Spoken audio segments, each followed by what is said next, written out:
সূরা তাওবার ৩৬ নম্বর আয়াতে আল্লাহ বলেন ৪টি মাস সম্মানিত। সহিহ বুখারীর ৪৬৬২ নম্বর হাদিসে রাসূল বলেন জিলকদ, জিলহজ, মুহররম আর রজব এই ৪ মাস সবচেয়ে সম্মানিত। ইবনে মাজার ৩৯৩১ নম্বর হাদিসে বলেন এই ৪ মাসের মধ্যে আবার জিলহজ মাস সবচেয়ে বেশি সম্মানিত। সূরা ফজরের ২ নম্বর আয়াতের ব্যাখ্যা আব্দুল্লাহ ইবনে আব্বাস বলেন জিলহজ মাসের মধ্যে প্রথম দশকটা আল্লাহর কাছে বেশি দামি। সহিহ বুখারীর ৯৬৯ নম্বর হাদিসে আল্লাহ রাসূল বলেন জিলহজ মাসের প্রথম দশকটা আল্লাহর কাছে বেশি দামি। মুসনাদে বাজ্জারের ১১২৮ নম্বর হাদিসে আল্লাহ রাসূল বলেন জিলহজ মাসের প্রথম দশক আল্লাহর কাছে বেশি দামি। ইবনে মাজার ৩৯৩১ নম্বর হাদিসে আল্লাহ রাসূল বলেন জিলহজ মাসের ১০ দিনের মধ্যে সবচাইতে জিলহজের ১০ তারিখটা অনেক বেশি ফজিলতপূর্ণ। এই হলো জিলহজ মাসের ফজিলত। জিলহজ মাস শুরু হয়ে গেছে গত রাত থেকে। আল্লাহ, তো বলছিলাম জিলহজ মাস, এই জিলহজ মাসের ফজিলত আমরা জানলাম, জিলহজ মাসের গুরুত্ব আমরা জানলাম। এবার আমরা জানবো জিলহজ মাসের করণীয়। গত রাত থেকে জিলহজ মাস শুরু হয়ে গিয়েছে। যারা কোরবানি করব এবং কোরবানি করব না, গত রাত থেকে তাদের জন্য প্রথম করণীয় ছিল চুল নখ না কাটা। এটা যারা কোরবানি করব এবং করব না সবার জন্যই। আবু দাউদ এবং নাসাইর বর্ণনা দ্বারা বোঝা যায় শুধু যারা কোরবানি করবে তাদের জন্য এই আমল, চুল আর নখ না কাটা। তো নাসাইর আরেকটা বর্ণনা দ্বারা বোঝা যায় যারা কোরবানি করবে না তারাও চুল নখ কাটবে না। তো প্রথম কথা, যারা কোরবানি করবে তারা এই 10 দিন কোরবানির আগ পর্যন্ত চুল নখ কাটবে না। তিরমিজির বর্ণনা 1523 নম্বর হাদিস। এই হাদিসের মধ্যে রাসূলুল্লাহ সাল্লাল্লাহু আলাইহি সাল্লাম বলেন মান রাআ হিলালা যিল হিজ্জাহ ওয়া আরাদা আন ইউদহিয়া ফালা ইয়াখুযান্না মিন শা'রিহি ওয়া আযফারিহি। যে ব্যক্তি জিলহজ মাসের চাঁদ দেখবে এবং সে যদি কোরবানি দেওয়ার ইচ্ছা করে, সে যেন তার চুল নখ না কাটে, এইগুলা সে যেন না কাটে। হাদিস থেকে কি বুঝলাম? যে কোরবানি দিবে সে চুল কাটবে না, নখ কাটবে না। নাসাইর বর্ণনা, সহিহ মুসলিমেরও বর্ণনা 1977 নম্বর হাদিস। আমাদের মাদ্রাসার পাঠ্যপুস্তক অনুসারে মোট হাদিস সংখ্যা হবে 3033টা মুসলিমের। এই হাদিসে রাসূলুল্লাহ সাল্লাল্লাহু আলাইহি সাল্লাম বলেন ইযা রাআইতুম হিলালা যিল হিজ্জাহ ওয়া আরাদা আহাদুকুম আন ইউদহিয়া ফালইউমসিক আন শা'রিহি ওয়া আযফারিহি। রাসূলুল্লাহ সাল্লাল্লাহু আলাইহি সাল্লাম বলেন তোমরা যখন জিলহজের চাঁদ দেখবা, তোমাদের কেউ যখন কোরবানির ইচ্ছা করে আর জিলহজের চাঁদ দেখে, সে যেন চুল নখ কাটা থেকে বিরত থাকে। তিরমিজি আর মুসলিমের হাদিস থেকে বুঝলাম যারা কোরবানি দিবে তারা চুল কাটবে না, নখ কাটবে না।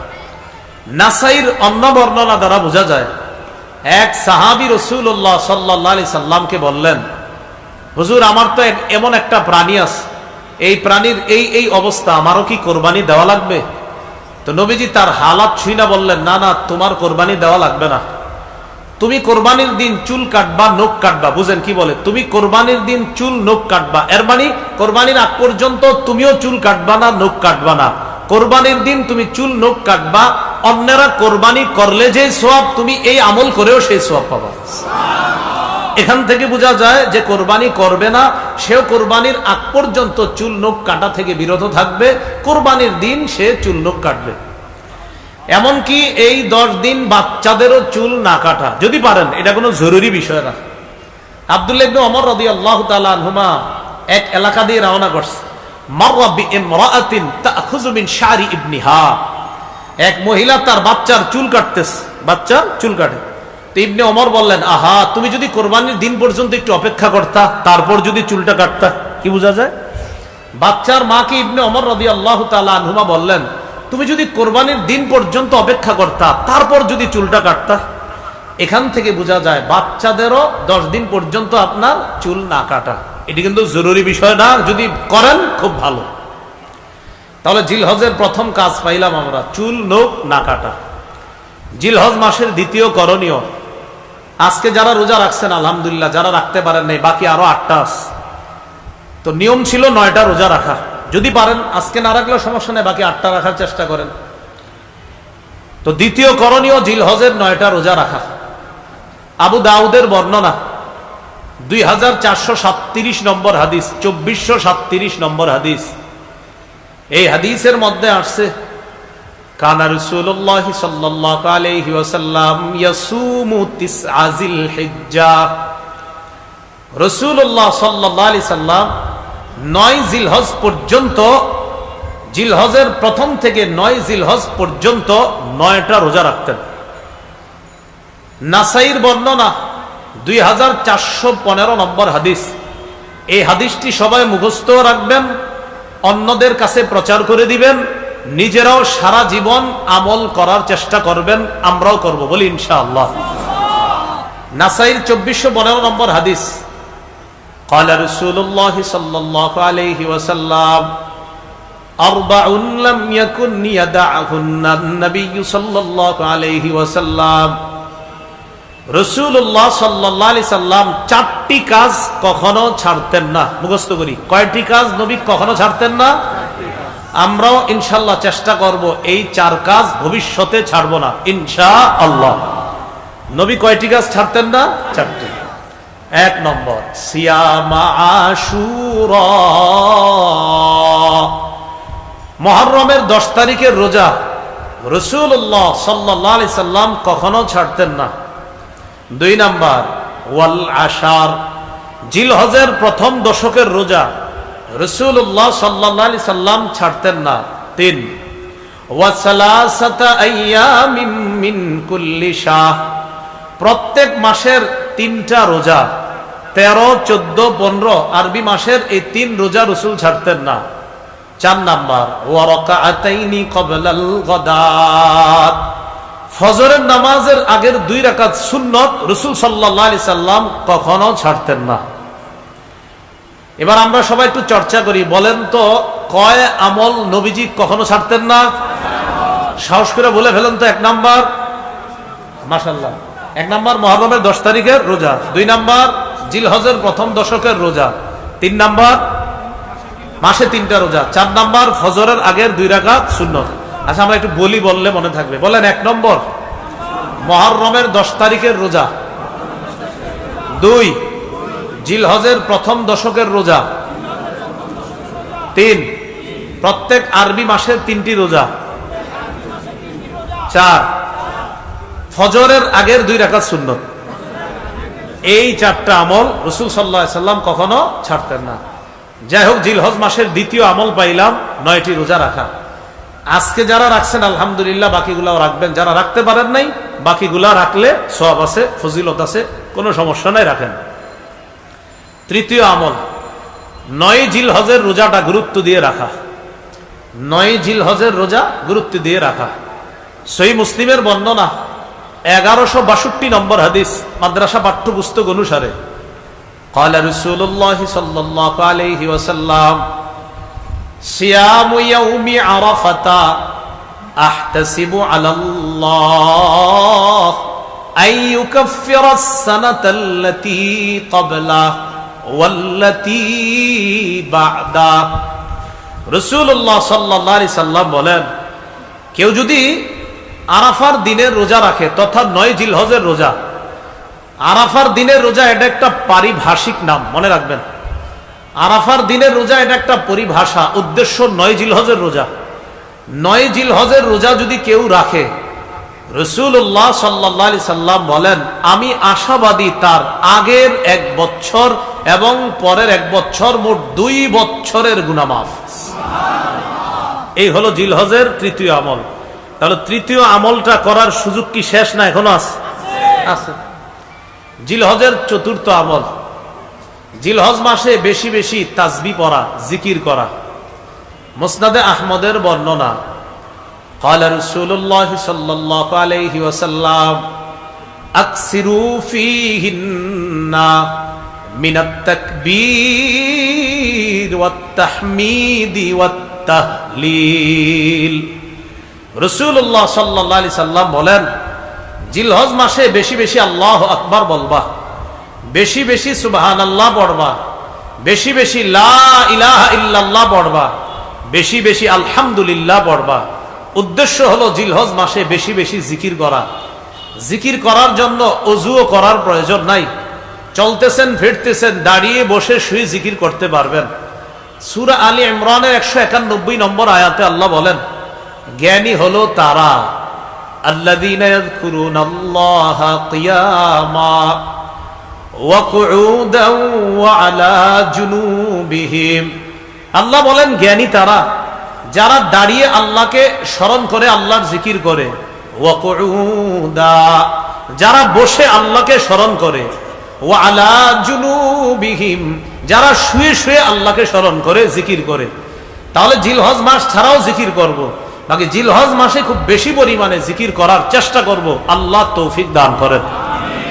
জিলহজ মাসের 5 নম্বর আমল, 9 জিলহজ ফজর নামাজ থেকে নিয়ে 13 জিলহজ আসর পর্যন্ত মোট 23 উক্ত নামাজের পরে পড়ি একবার মহব্বতে আল্লাহু আকবার, আল্লাহু আকবার, লা ইলাহা ইল্লাল্লাহু ওয়াল্লাহু আকবার,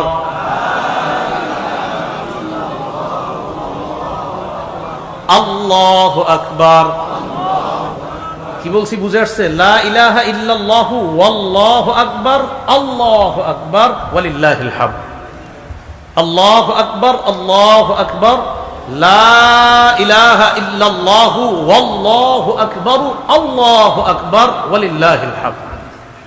9 জিলহজ ফজর থেকে নিয়ে 13 জিলহজ আসর পর্যন্ত পুরুষরা উচ্চ আওয়াজে একবার, নারীরা নিম্ন আওয়াজে একবার পাঠ করবে।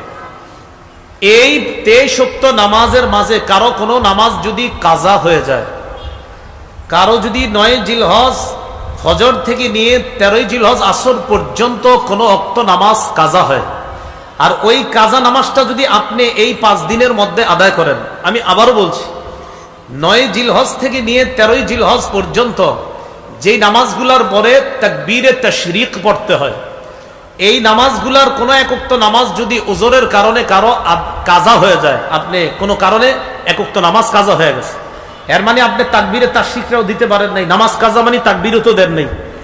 এখন যদি এই 5 দিনের মধ্যে আপনি তাকবীরে তাশরিকের দিনগুলা চলার মধ্যেই যদি ওই উক্ত নামাজের কাজাটা পড়েন, তাহলে কাজা নামাজের পরে এই তাকবীরটাও পড়তে হবে। আল্লাহ জানে বুঝছেন নি সবাই? আমি আশাবাদী বুঝছেন। এরপরে দৃষ্টান্ত দিই, 9 জিলহজ থেকে 13 জিলহজ পর্যন্ত কথার কথা কারো জোহরের নামাজ কাজা হয়ে গেছে একদিন, এই জোহরের কাজা নামাজটা যদি সে এই 13 জিলহজের আগেই আদায় করে, তাহলে তার এই নামাজের পরে ওই যে তাকবীরে তাশরিকটা ছুটে গেছিল, এটাও তার আদায় করতে হবে। এবার বুঝে আসছে না সবার? এই হলো আপনার 5ম আমল জিলহজ মাস। জিলহজ মাসের 6 নম্বর আমল, কোরবানির দিন কোরবানি করা, তথা 10ই জিলহজ কোরবানি করা। 10ই জিলহজ নফল ইবাদতের মধ্যে তথা ফরজ ইবাদতের পরে, ফরজ এই জায়গায় নফল মানে উদ্দেশ্য আবার কোরবানি নফল এমন না, ফরজ ইবাদতের পরে 10ই জিলহজ রক্ত প্রবাহিত করা আল্লাহর কাছে সবচাইতে শ্রেষ্ঠ ইবাদত। আল্লাহর জন্য রক্ত প্রবাহিত করা তথা কোরবানি দেওয়া, এই হলো আপনার 6 নম্বর আমল জিলহজ মাসে। জিলহজ মাসের 7 নম্বর আমল, সবচাইতে গুরুত্বপূর্ণ আমল, সেটা হলো যাদেরকে আল্লাহ সামর্থ্য দিয়েছে তারা হজ করা। সূরা আলী ইমরানের 97 নম্বর আয়াতে আল্লাহ পাক রব্বুল আলামিন বলেন, ওয়ালিল্লাহি আলান নাসি হিজ্জুল বাইতি মান ইসতাতাআ ইলাইহি সাবিলা। যারা কাবা পর্যন্ত পৌঁছার সামর্থ্য রাখে, যাদেরকে আল্লাহ এই পরিমাণ সামর্থ্য দান করেছে যে তারা প্রয়োজনের অতিরিক্ত অর্থ সম্পদ দিয়ে কাবায় গিয়ে আবার দেশে ফিরে আসার সামর্থ্য রাখে, তাদের জন্য আল্লাহকে খুশি করার জন্য এদের উপর হজ করা ফরজ। হাদিসে কুদসির মধ্যে আল্লাহ পাক রব্বুল আলামিন বলেন, সহিহ ইবনে হিব্বান হাদিসের কিতাবে আসছে, আল্লাহ পাক রব্বুল আলামিন বলেন, ইন্না আবদান সাহহাহতু লাহু জিসমা ওয়া ওয়াসসা'তু আলাইহি ফিল মাঈশা তামজি আলাইহি খামসাতু আ'ওয়াম লা ইয়াফিদু ইলাইয়া লামাহরুম। আল্লাহ বলেন, আমি যাকে সুস্থ রাখলাম আর যাকে এই পরিমাণ সামর্থ্য দান করলাম যে আমার ঘর পর্যন্ত আসার সামর্থ্য আমি তাকে দিয়েছি, এইভাবে 5 বছর কেটে গেছে, সে আমার ঘরে হজ করতে আসে না। কোন বান্দার শরীর সুস্থ রাখলাম, তাকে আমি এই পরিমাণ সামর্থ্য দিছি যে সে হজ করতে পারতো, 5 বছর হয়ে গেছে সে হজ করে না। আল্লাহ বলেন লামাহরুম, সে হতভাগা, সে কপাল পোড়া, সে বঞ্চিত। হজ ফরজ হয়েছে, আসে না, কয় বছর হয়ে গেছে? 5 বছর। যাবো যায় না, 5 বছর হয়েছে। আল্লাহ কয় তাকে সামর্থ্য দিলাম, আমি তাকে সামর্থ্য দান করলাম।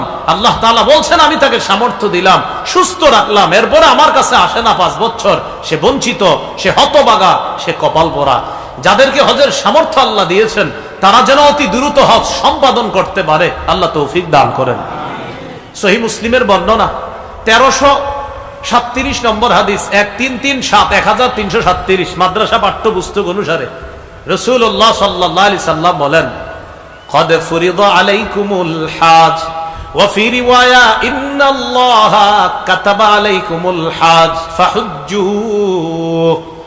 রাসূলুল্লাহ সাল্লাল্লাহু আলাইহি সাল্লাম বলেন, তোমাদের উপর হজ ফরজ করা হয়েছে। অন্য বর্ণনায় নবী বলেন, আল্লাহ তোমাদের উপর হজ ফরজ করেছেন, ফাহুজ্জু, তোমরা হজ করো। فقال رجل أكل عام يا رسول الله। এক ব্যক্তি রাসূলুল্লাহ সাল্লাল্লাহু আলাইহি সাল্লামের কাছে জানতে চাইলেন, হে আল্লাহর হাবিব, হজ কি প্রতি বছর ফরজ? ফাসাকাতা, রাসূলুল্লাহ সাল্লাল্লাহু আলাইহি সাল্লাম চুপ রইলেন। নবী বললেন, তোমাদের উপর হজ ফরজ করা হয়েছে যাদের সামর্থ্য আছে, অতএব তোমরা হজ করো। একজন প্রশ্ন করলেন, হুজুর হজ কি প্রতি বছর ফরজ? নবীজি চুপ রইলেন। হাত্তা ক্বালাহা সালাসা, এই প্রশ্নটা তিনি 3 বার করলেন। এরপর নবী বললেন, লাউ কুলতু নাআম লাওয়াজাবাত ওয়া লামাসতাতাতুম, আমি যদি তোমার প্রশ্নের জবাবে বলতাম হ্যাঁ, তুমি যে আমারে 3 বার প্রশ্ন করলা প্রতি বছর হজ ফরজ কিনা, আমি যদি বলে ফেলতাম হ্যাঁ, তাহলে প্রতি বছর সামর্থ্যবানদের জন্য হজ ফরজ হয়ে যেত, আর এটা তোমরা করতে পারতা না। কেন তোমরা আমাকে এত প্রশ্ন করো? যারুনি মা তারাকতুকুম, আমি যতটুকু বলি এতটুকু মেনে নাও, তোমরা বেশি প্রশ্ন করবা না। فإنما هلك من كان قبلكم بكثرة سؤالهم واختلافهم على أنبيائهم। তোমাদের পূর্ববর্তী জাতি বেশি প্রশ্ন করার কারণে আর নবীদের সাথে বেশি মতভেদ করার কারণে ধ্বংস হয়ে গেছে। আমারে এত প্রশ্ন করবা না, বলছি হজ ফরজ, এত প্রশ্ন কেন করো? প্রত্যেক বছর হজ ফরজ, আমি নবী যদি বলে ফেলতাম হ্যাঁ, সামর্থ্যবানরা প্রতি বছর হজ করা লাগতো, আর এটা কষ্টকর হয়ে যেত। আবু দাউদের বর্ণনা 1721 নম্বর হাদিস, রাসূলুল্লাহ সাল্লাল্লাহু আলাইহি সাল্লামের একজন সাহাবী নাম আকরা ইবনে হাবিস, আকরা ইবনে হাবিস সাআলা নবী সাল্লাল্লাহু আলাইহি ওয়াসাল্লাম আল হজ্জ ফি কুল্লি সানাতিন আও মাররাতান ওয়াহিদা। রাসূলুল্লাহ সাল্লাল্লাহু আলাইহি সাল্লামের কাছে প্রশ্ন করলেন, হুজুর হজ কি প্রতি বছর ফরজ নাকি একবার জীবনে? নবীজি সাল্লাল্লাহু আলাইহি সাল্লাম জবাব দিলেন, বাল মাররাতান ওয়াহিদা, না, সামর্থ্যবানদের জন্য জীবনে একবার হজ ফরজ, প্রতি বছর না, বরং জীবনে কয়বার হজ ফরজ? একবার, সামর্থ্যবানদের জন্য হজ ফরজ। এরপর নবী বললেন, ফামান যাদা ফাহুয়া তাতাওউন, কেউ যদি একবারের বেশি হজ করে এটা নফল হবে, কেউ যদি একবারের বেশি হজ করে এটা কি হবে? নফল হবে। এই হলো আপনার হজের ফরজিয়ত। যাদেরকে সামর্থ্য দিছে তারা হজ করা। ভাই, যাদের সামর্থ্য আছে তাড়াতাড়ি হজ করেন। ইবনে মাজার বর্ণনা 2883 নম্বর হাদিস, 2883 2000, এই হাদিসের মধ্যে আছে, ক্বালা রাসূলুল্লাহ সাল্লাল্লাহু আলাইহি ওয়াসাল্লাম মান আরাদাল হজ্জা ফালইয়াতাআজ্জাল, যে ব্যক্তি হজের ইচ্ছা করেছে সে যেন তাড়াতাড়ি হজ করে। ফাইন্নাহু ক্বাদ ইয়ামরাদুল মারিদ, হতে পারে সে অসুস্থ হয়ে যাবে, এবারটা অসুস্থ হয়ে যেতে পারে হজ করেন না করার কারণে, এমন হয়ে যেতে পারে যে তার সামর্থ্য আছে হজে যাবে, যায় না। আগামী বছর যাব, যায় না। আগামী বছর যাব, যায় না। নবী কয়, আরে তুমি তো অসুস্থ হয়ে যেতে পারো। ওয়া তাদিল্লুদ দাল্লাহ, বাহন হারিয়ে যেতে পারে। ওয়া তারিদুল হাজা, প্রয়োজন এসে যেতে পারে, তখন আর তুমি হজ করতে চাইলেও করতে পারবা না। দেখেন করোনার আগে অনেক মানুষ হজের টাকা জমাইছে, করোনা আসলো, হজ বন্ধ করে দিল, যেতে পারলো না। আত্মীয় স্বজন বিপদে পড়লো, তাদেরকে টাকা বিলিয়ে দিল। দেখেন নবী বলছে প্রয়োজন যে কখন আসবে তুমি কিন্তু জানো না, তাই হজের ইচ্ছা করলে তাড়াতাড়ি হজ করে ফেলো। আমরা কি কেউ জানতাম করোনা আসবে? তাহলে দেখেন, এই জন্য যাদের হজ ফরজ ভাই, হজটা করে ফেলেন। আব্দুল্লাহ ইবনে আব্বাস রাদিয়াল্লাহু তাআলা আনহুমার বর্ণনা, সহিহ ইবনে খুজাইমার বর্ণনা, রাসূলুল্লাহ সাল্লাল্লাহু আলাইহি সাল্লামের এই বিশিষ্ট সাহাবী বলেন, তাআজ্জালু ইলাল হজ্জি ইয়ানি আল ফরিদা, তোমরা তাড়াতাড়ি হজ করো। ফাইন্না আহাদাকুম লা ইয়াদরি মা ইয়ারিদু লা, তোমাদের কেউ জানে না কোন প্রয়োজন তার সামনে এসে যেতে পারে, তাই প্রয়োজন আসার আগে হজ আদায় করে ফেলো। বলেন তো হজে গেলে আল্লাহর একটা শ্রেষ্ঠ ঘর দেখতে পাই, এটাকে কি বলে? কাবা। বলেন কি বলে? কাবা। রাসূলুল্লাহ সাল্লাল্লাহু আলাইহি সাল্লামের সাহাবী আব্দুল্লাহ ইবনে ওমর রাদিয়াল্লাহু তাআলা আনহুমার বর্ণনা, তিনি বলেন, মুসান্নাফ আব্দুর রাজ্জাক নামে হাদিসের একটা কিতাব আছে, 8817 নম্বর হাদিস। قال رسول الله صلى الله عليه وسلم استمتعوا بهذا البيت فقد هدم مرتين ويرفع في الثالثة। রাসূলুল্লাহ সাল্লাল্লাহু আলাইহি সাল্লাম বলেন, হজ উমরার মাধ্যমে এই কাবা ঘরের থেকে তোমরা তাড়াতাড়ি উপকৃত হও। হজের মাধ্যমেও কাবার থেকে উপকৃত হও, উমরায় যে কাবার দ্বারা উপকৃত হও। মনে রাখবা, ফাকাদ হুদিমা মাররাতাইন, কাবা দুইবার ধ্বংস করা হয়েছে। ওয়া ইউরফাউ ফিস সালিসা, তৃতীয়বার ধ্বংস করার পর কাবা কিন্তু উঠিয়ে নেওয়া হবে। তাই কাবা উঠিয়ে নেওয়ার আগে তাড়াতাড়ি হজে যাও, উমরায় গিয়ে ওই কাবার দ্বারা উপকৃত হওয়ার চেষ্টা করো। আল্লাহ আমাদের সকলকে, যাদের হজের তৌফিক হয়েছে, এখনো যাইতেছি না আমরা, হজের সামর্থ্য আছে যাইতেছি না, আল্লাহ দ্রুত হজ করার তৌফিক দান করেন। ওমর ইবনুল খাত্তাব রাদিয়াল্লাহু তাআলা আনহুর বর্ণনা, তাফসীর ইবনে কাসীরের মধ্যে মুহাম্মদ ইবনে কাসীর রাহমাতুল্লাহি আলাইহি এই বর্ণনাটা আনছেন। তিনি বলেন, قال عمر بن الخطاب رضي الله تعالى من أطاق الحج فلم يحج فسواء عليه أن يموت يهوديا أو نصرانيا।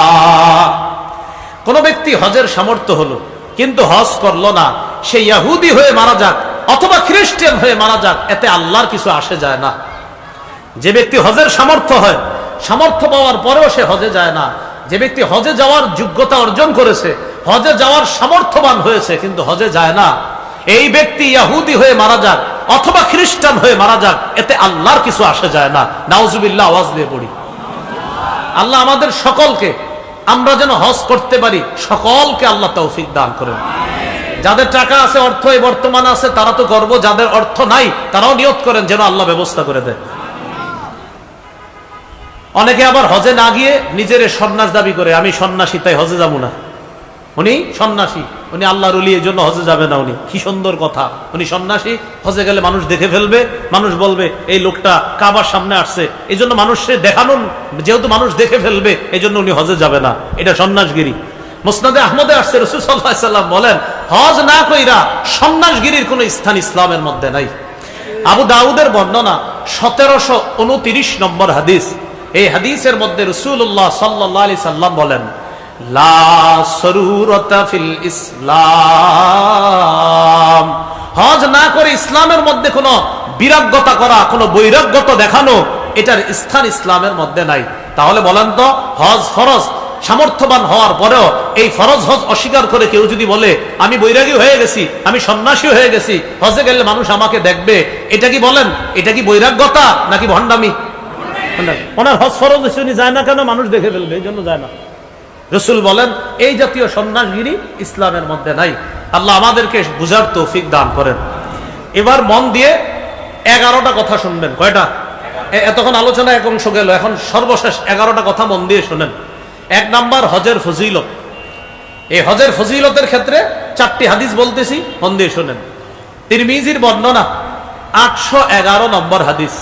قال رسول الله صلى الله عليه وسلم মান হাজ্জা ফালাম ইয়ারফুস ওয়ালাম ইয়াফসুক গুফিরা লাহু মা তাকদ্দামা মিন যামবি।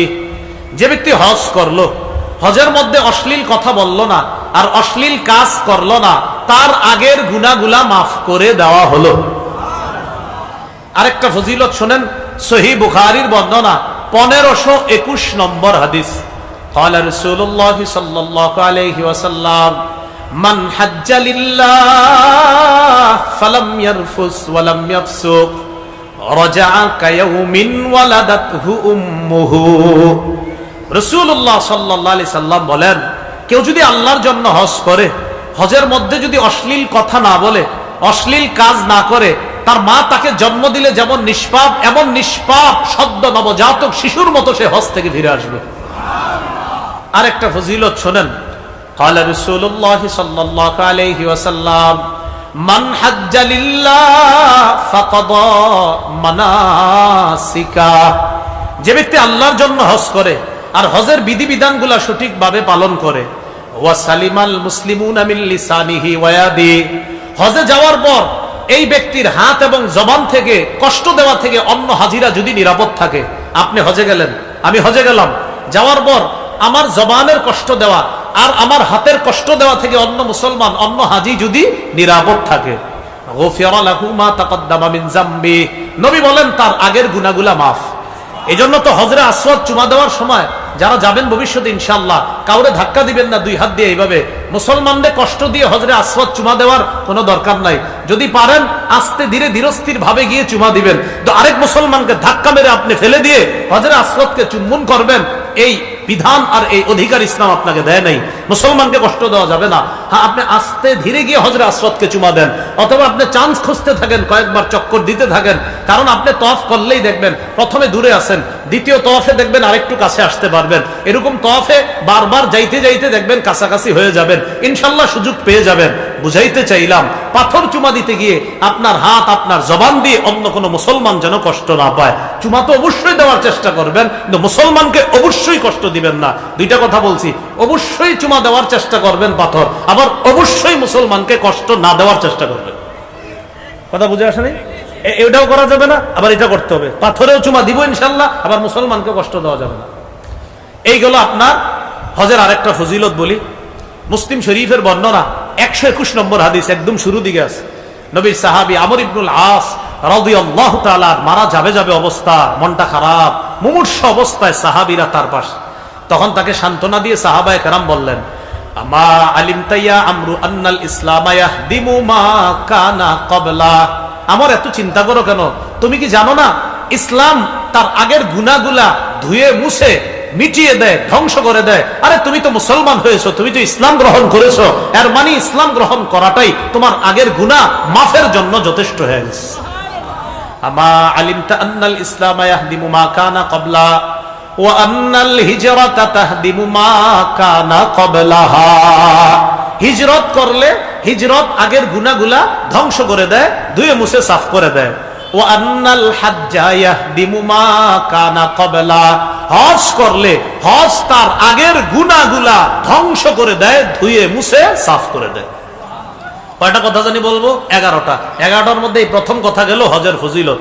এবার দ্বিতীয় কথা, হজ্জে মাবরুরের ফজিলত। এতক্ষণ বলছি হজের ফজিলত, এখন জানবো হজ্জে মাবরুরের ফজিলত।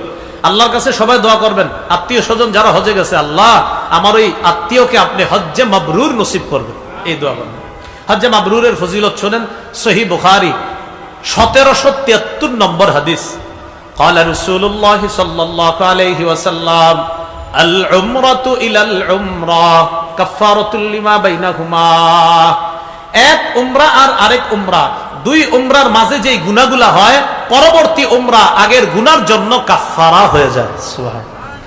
ওয়াল হজ্জুল মাবরুর লাইসা লাহু জাযাউন ইল্লাল জান্নাহ। নবীজি বলেন হজ্জে মাবরুরের প্রতিদান একমাত্র আল্লাহর জান্নাত। হজ্জে মাবরুরের প্রতিদান আল্লাহর জান্নাত। আরেকটা ফজিলত শুনেন হজ্জে মাবরুরের, তিরমিজির বর্ণনা 810 নম্বর হাদিস। قال رسول الله صلى الله عليه وسلم تابعوا بين الحج والعمرة فإنهما ينفيان الفقر والذنوب كما ينفي الكير خبث الحديد والذهب والفضة রাসূলুল্লাহ সাল্লাল্লাহু আলাইহি সাল্লাম বলেন, কামারের হাপড়, লোহা, স্বর্ণ আর রূপার জং ময়লা যেমন দূর করে দেয়, হজ আর উমরা দারিদ্রতা এবং গুনাহকে এইভাবে দূর করে দেয়, ধুয়ে মুছে সাফ করে দেয়। হজে গেলে টাকা খরচ হয় না? হয় না? হজে গেলে টাকা খরচ হয় কিনা? নবীজি বলেন, টাকা দেখতেছো খরচ হয়, তোমার দারিদ্রতা দূর হয়। সুবহান। আরে ভাই, টাকা গেলে কি টাকা কমলো না বাড়লো? বলেন, কমলো। টাকা গেলে কি কমলো না? আমার যে এই যে 7 লাখ টাকা হজে যাবে, এটা কি বাড়লো না কমলো? নবীজি কয়, তোমার দারিদ্রতা দূর হইছে।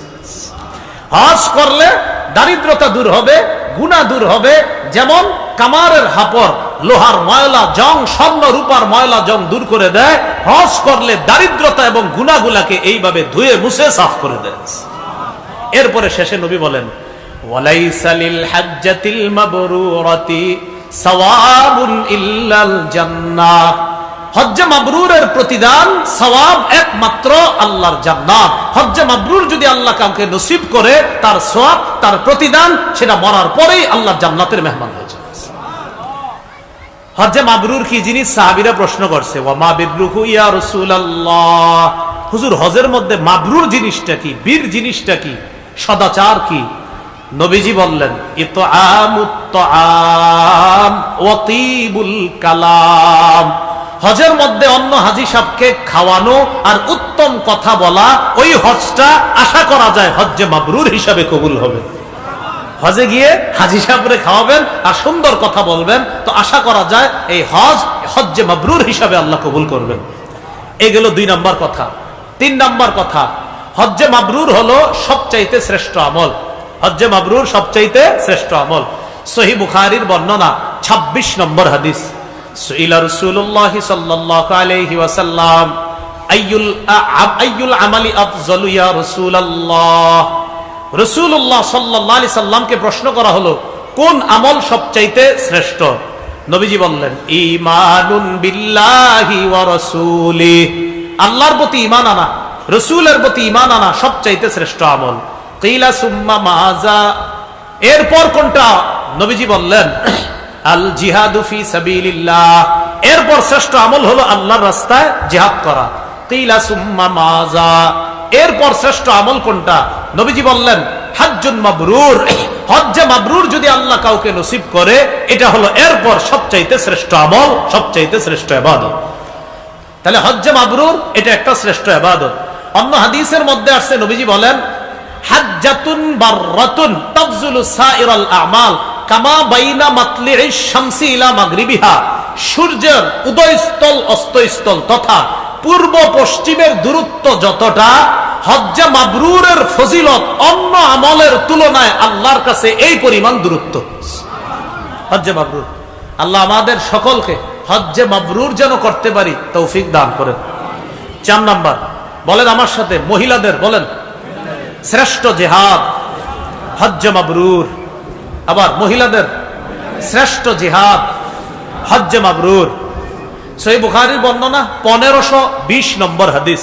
আম্মাজান আয়েশা সিদ্দিকা রাদিয়াল্লাহু তাআলা আনহা রাসূলুল্লাহ সাল্লাল্লাহু আলাইহি সাল্লামকে জিজ্ঞাসা করলেন, নারাল জিহাদা আফজালাল আমাল আফালা নুজাহিদু ইয়া রাসূলুল্লাহ। হুজুর, আমরা তো জিহাদকে শ্রেষ্ঠ ইবাদত মনে করি, আমরা কি জিহাদ করব না? রাসূলুল্লাহ সাল্লাল্লাহু আলাইহি সাল্লাম বললেন, লা, না, তোমরা জিহাদ করবে না। নবীজি বললেন, তোমরা জিহাদ করবে না, নারীরা জিহাদ করবে না। ওয়ালাকিন্না আফজালাল জিহাদ আল হজ্জু ওয়াল উমরা। তোমরা নারীরা যারা, তোমাদের শ্রেষ্ঠ জিহাদ হলো হজ করা, উমরা করা। হজ্জুন মাবরুর। হজ্জে মাবরুর যদি তোমাদের নারীদেরকে আল্লাহ নসিব করে, এই হজ্জে মাবরুর করাটাই তোমাদের জন্য শ্রেষ্ঠ জিহাদ। তাহলে নারীদের জন্য শ্রেষ্ঠ জিহাদ কি করা? হজ্জে মাবরুর। قال رسول الله صلى الله عليه وسلم جهاد الكبير والضعيف والمرأة الحج والعمرة।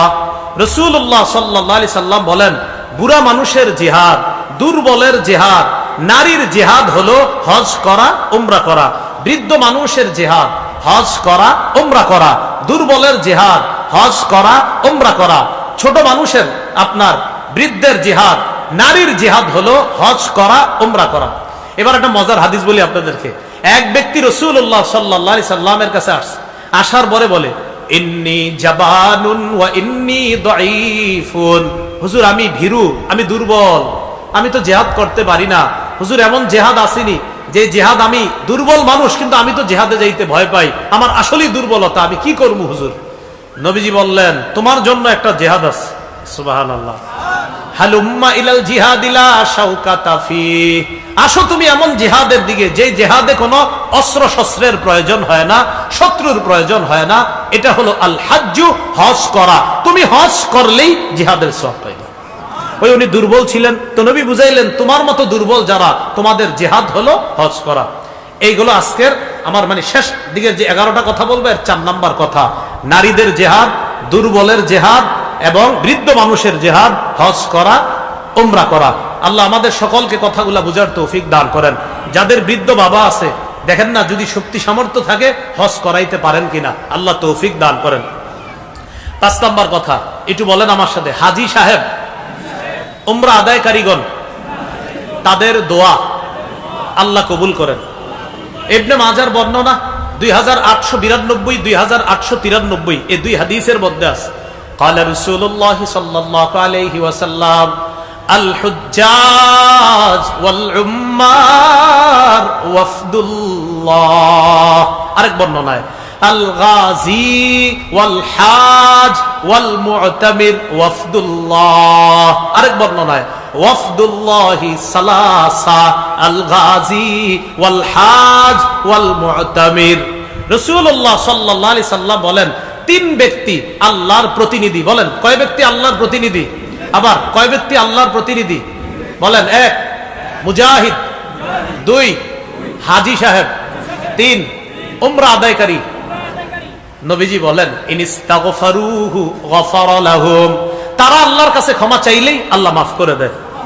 পরের বর্ণনায় নবী বলেন দাআহুম ফাআজাবু, দেখেন কি বলে, আল্লাহ তাদেরকে ডেকেছে, তারা সাড়া দিয়েছে। সাআলুহু ফাআতাহুম, তারা আল্লাহর কাছে চেয়েছে, আল্লাহ তাদেরকে দিয়েছে। এবার দেখেন, আল্লাহ ডেকেছে, তারা গিয়েছে, তারা চেয়েছে, আল্লাহ দিয়েছে। আবার বলি আমি, দাআহুম ফাআজাবুহু সাআলুহু ফাআতাহুম, আল্লাহ হাজী সাহেবদেরকে ডেকেছে, তারা আল্লাহর ডাকে সাড়া দিয়েছে, এবার তারা আল্লাহর কাছে চেয়েছে, আল্লাহ তাদেরকে দিয়েছে। তাহলে আবার সুন্দর মতো বলি, দেখেন, আল্লাহ তাদেরকে ডেকেছে, তারা সাড়া দিয়েছে, এবার তারা ডেকেছে, আল্লাহ সাড়া দিয়েছে। হাজী সাহেব, তো হাজী সাহেব উমরা আদায়কারীগণ আল্লাহর কাছে দোয়া করে, যা বলে তাই দিয়ে দেয়। 6 নাম্বার, হাজী সাহেবরও আল্লাহ মাফ করে দেয়। হাজী সাহেব আমাদের জন্য যদি আল্লাহর কাছে বলে, আল্লাহ তাদেরকেও আপনি মাফ করেন, তো আল্লাহ তাদেরকেও মাফ করে দেয়। قال رسول الله صلى الله عليه وسلم يغفر الله للحاج ولمن استغفر له الحاج। রাসূলুল্লাহ সাল্লাল্লাহু আলাইহি সাল্লাম বলেন, আল্লাহ পাক রব্বুল আলামিন হাজী সাহেবকে মাফ করে, হাজী যার জন্য ক্ষমা চায় আল্লাহ তাকেও মাফ করে দেয়। তাহলে আমরা যারা হজে গিয়েছে তাদেরকে ফোন করে এই কথা বলা যে আমার জন্য আপনি আল্লাহর কাছে দোয়া করবেন, কারণ হাজী যার জন্য দোয়া করবে আল্লাহ তাকেও মাফ করে দিবে। এগুলো 6 নম্বর কথা। 7, হজে গেলে কষ্ট হয়, হজে গেলে খরচ হয়। হজে গেলে কষ্ট হয়, হজে গেলে খরচ হয়। আম্মাজান আয়েশা সিদ্দিকা রাদিয়াল্লাহু তাআলা আনহা বর্ণনা, তাকে রাসূলুল্লাহ সাল্লাল্লাহু আলাইহি সাল্লাম বলেন, ইন্না লাকি মিনাল আজরি আলা কদরি নাসাবিকি ওয়া নাফাকাতিক। আয়েশা, হজে আসার পর যেই পরিমাণ কষ্ট আর খরচ হয়, এই কষ্ট আর খরচের প্রতিটা কষ্ট আর খরচের বিনিময় আল্লাহর পক্ষ থেকে তুমি পেয়ে যাইবা। মুসনাদে আহমদের 23,000 হাদিস, হাদিস নাম্বার কত? 23,000, অর্থাৎ 23,000 মানে হাদিস নাম্বারটাই 23,000 নাম্বার হাদিস। এই হাদিসে আসছে রাসূলুল্লাহ সাল্লাল্লাহু আলাইহি সাল্লাম বলেন, আন নাফাকাতু ফিল হজ কান নাফাকাতি ফি সাবিলিল্লাহ, হজের মধ্যে খরচ করা জিহাদের ময়দানে খরচ করার মতো। কেমন? কয় বিসাবঈ মিআতিন, 700 গুণ পর্যন্ত আল্লাহ বাড়ায়া দেয়। কয়শো গুণ পর্যন্ত আল্লাহ বাড়ায়া দেয়? 700 গুণ পর্যন্ত। এজন্য হজে গিয়ে খরচ করলে এটা লস নাই, লাভ। 8 নাম্বার কথা, হজে যাওয়ার সময় যদি কেউ মারা যায়, কিয়ামত পর্যন্ত তার আমলনামায় হাজী সাহেবের সওয়াব লেখা হবে। قال رسول الله صلى الله عليه وسلم মান খারাজা হাজ্জান ফামাতা কুতিবা লাহু আজরুল হাজ্জ ইলা ইয়াউমিল কিয়ামা। যে ব্যক্তি হজের উদ্দেশ্যে বের হয় আর যদি সে মারা যায়, কিয়ামত পর্যন্ত তার আমলনামায় হাজী সাহেবের সওয়াব লিপিবদ্ধ করা হবে। ওয়া মান খারাজা মু'তামিরান ফামাতা কুতিবা লাহু আজরুল মু'তামিরি ইলা ইয়াউমিল কিয়ামা। যে ব্যক্তি উমরার উদ্দেশ্যে বের হয় সে যদি মারা যায়, কিয়ামত পর্যন্ত তার আমলনামায় উমরা আদায়কারীর সওয়াব তার আমলনামায় লিপিবদ্ধ চলতে থাকবে কিয়ামত পর্যন্ত। ওয়া মান খারাজা গাজিয়ান ফামাতা কুতিবা লাহু আজরুল গাজি ইলা ইয়াউমিল কিয়ামা। কেউ যদি জিহাদের উদ্দেশ্যে ঘর থেকে বের হয় আর যদি সে মারা যায়, কিয়ামত পর্যন্ত মুজাহিদের সওয়াব তার আমলনামায় লিপিবদ্ধ চলতে থাকবে। একটা মজার হাদিস আপনাদেরকে শোনাই। রাসূলের সব হাদিসই তো মজার। রাসূল সাল্লাল্লাহু আলাইহি ওয়াসাল্লামের সব হাদিসই কি মজার। মাঝে মাঝে মজার বলি মানে এটা বেশি মজা। সহিহ বুখারীর 1266 1267 আরাফার ময়দানে নবীর পাশে এক সাহাবী। কোন জায়গায়? আরাফার ময়দানে। তো ওই জায়গায় এক সাহাবী নবীর পাশে। বাইনামা রাজুলুন ওয়াকিফুন মা রাসূলিল্লাহি সাল্লাল্লাহু আলাইহি ওয়াসাল্লাম বিআরাফা। এক ব্যক্তি আরাফার ময়দানে নবীর পাশে। ইদ ওয়াকা আন রাহিলাতি, লোকটা তার বাহন থেকে নিচে পড়ে ফাকসাতহু, ঘাড় মচকে লোকটা মারা গেছে।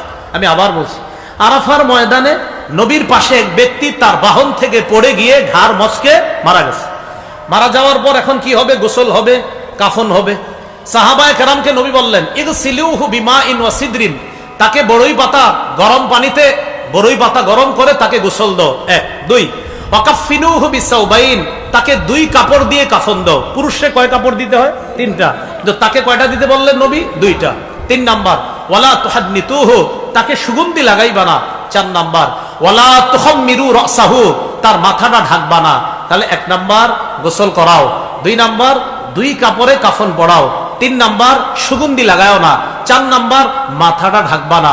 ফাইন্নাহু ইউবাসু ইয়াউমাল কিয়ামাতি মুলাব্বিয়া, কিয়ামতের ময়দানে সে লাব্বাইক আল্লাহুম্মা লাব্বাইক বলতে বলতে কবর থেকে উঠবে। তাহলে হজে গিয়ে মারা গেলে কি লস না লাভ? লাভ।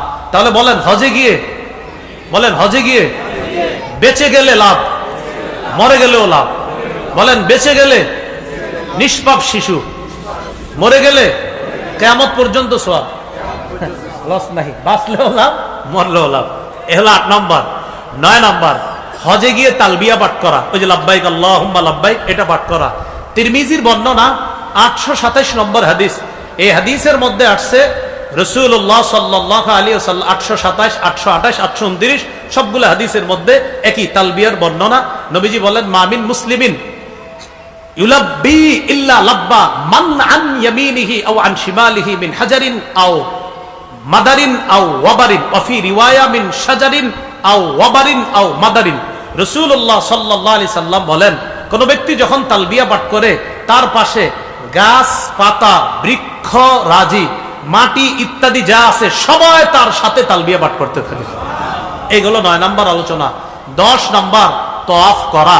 আবু দাউদের 1888 নম্বর হাদিসের মধ্যে আসছে রাসূলুল্লাহ সাল্লাল্লাহু আলাইহি সাল্লাম বলেন ইন্নামা জুইলাত তাওয়াফু ওয়া বাইনাস সাফা ওয়াল মারওয়া ওয়া রামিউল জিমার লিইকামাতি যিকরিল্লাহ। তওয়াফ করা, সাফা মারওয়ার মাঝখানে সাই করা এবং শয়তানকে কঙ্কর মারা, এগুলা সব আল্লাহর জিকিরের অন্তর্ভুক্ত, আল্লাহর স্মরণের অন্তর্ভুক্ত। রাসূলুল্লাহ সাল্লাল্লাহু আলাইহি সাল্লাম বলেন মান তাওফা উসবুআন, যে ব্যক্তি 7 বার তওয়াফ করে, অর্থাৎ 7 বার যে ব্যক্তি তওয়াফ করে, কানা কাইদলি রাকাবাতিন, একটা গোলাম আজাদ করার সওয়াব পেয়ে যায়। এগুলো 10 নাম্বার। সর্বশেষ